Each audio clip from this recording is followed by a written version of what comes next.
Salut à tous, on se retrouve aujourd'hui pour une nouvelle vidéo dans la super zone industrielle à côté de chez moi. Profitez, c'est joli. On va parler non pas de running, malgré que je suis en train de courir, mais plutôt d'une activité qui m'accompagne pendant mes runs, mais aussi pendant mes voyages, pendant mes balades. C'est une activité que vous pouvez pratiquer n'importe où dans le monde. Ça s'appelle le géocaching, on en parle tout de suite.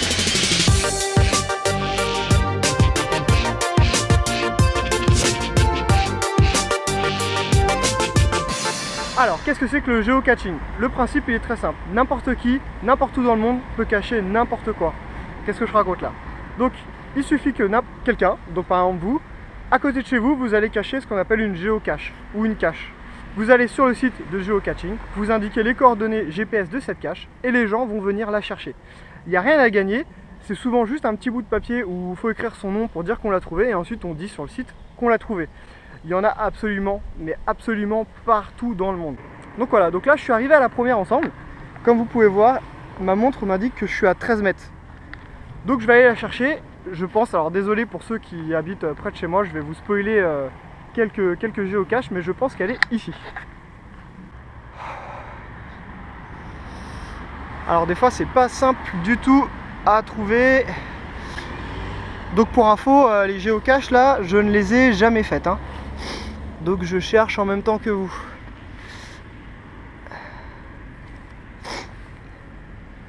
Ok. Donc voilà, j'ai trouvé la petite géocache. On va l'ouvrir. Donc voilà, ouverte. Et comme vous pouvez le voir, dedans il y a juste ce qu'ils appellent le logbook.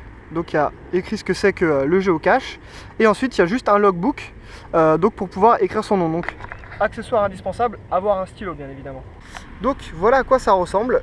J'ai signé, voilà, Jodai avec la date. On peut voir que il y a beaucoup de gens qui sont passés avant moi, il y a plusieurs feuilles déjà remplies. Et voilà, une fois qu'on l'a trouvé, et ben on va tout simplement le ranger et le remettre exactement là où on l'a trouvé, en essayant de le cacher aussi bien pour que la surprise soit intacte pour les prochaines personnes qui viendront chercher. Je l'ai bien remise, je remets bien la petite planche de bois. Donc il faut faire attention aux gens qui sont autour de nous pendant qu'on cherche les géocaches. Sur le site ils appellent ça des moldus, c'est assez rigolo. Donc il faut faire attention aux moldus parce que si jamais ils vous voient en train de chercher quelque chose et qu'ils viennent après, ils peuvent le prendre, l'enlever, le déplacer, enlever la cache et en fait bah, c'est pas bon pour les prochains qui passeront. Donc méfiance avec les moldus. On va pas s'arrêter là, on va aller en faire une deuxième. Je vais programmer ma montre et donc on va aller au deuxième. Naviguer. Et voilà, 3 km avant d'y arriver. C'est parti! Donc j'en profite d'être sur le trajet vers la deuxième géocache pour vous donner quelques petites infos en plus. Donc là, la géocache qu'on a faite, c'était une cache assez simple. C'était une boîte de pellicule photo, j'avais les coordonnées GPS. Des fois il y a un indice en plus, là il n'y en avait pas il me semble. Mais des fois c'est beaucoup plus compliqué, elles sont beaucoup plus petites. Mais des fois elles sont beaucoup plus grosses, des fois c'est des boîtes dans lesquelles on peut mettre des objets. Donc vous pouvez mettre des objets ou vous pouvez en prendre, s'il y a des gens qui en ont laissé avant vous. Des fois il y a des géocaches avec des énigmes.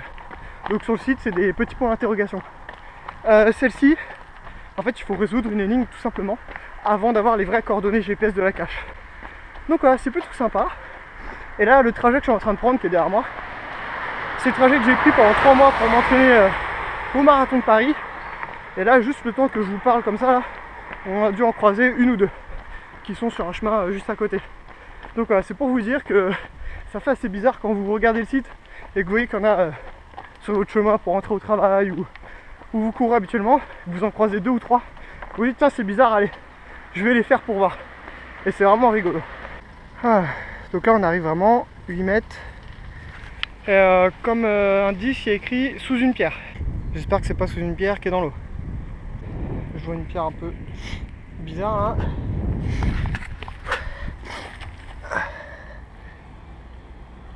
Tada! Elle a été cachée par Jacques et Pat. Et donc là comme vous voyez c'est une boîte. Il n'y a pas de stylo mais il y a quelqu'un qui a laissé un petit jeu. Donc là on va signer. Bon vous voyez elle n'était pas très dure à trouver, hein. Des gens qui sont passés juste avant moi. 28,05, 28,05.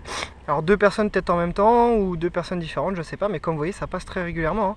Et là aujourd'hui on est 3 à être passés. Voilà, donc c'est assez rigolo. Les outils indispensables c'est un stylo, un GPS. Sans GPS c'est impossible. On va en faire une petite dernière, parce que je suis qu'à 70 mètres à peu près.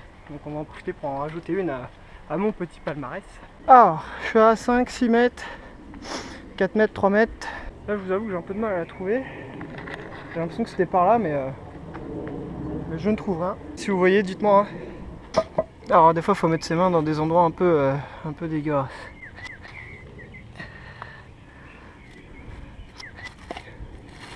Ah, bah voilà.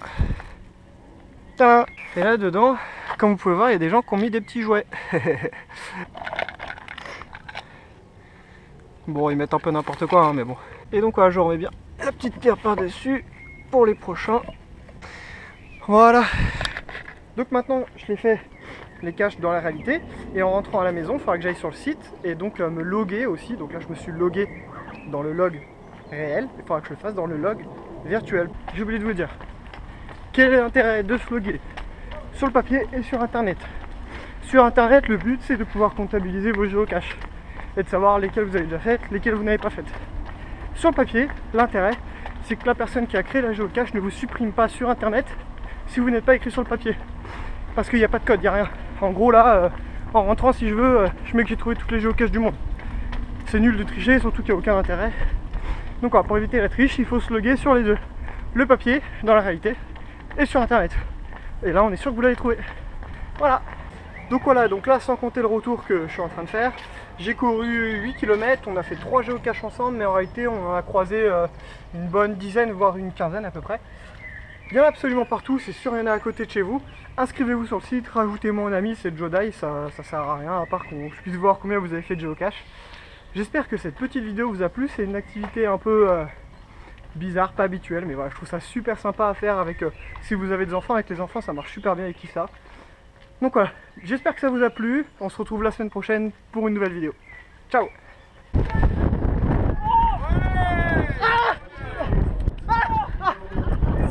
Oh bâtard.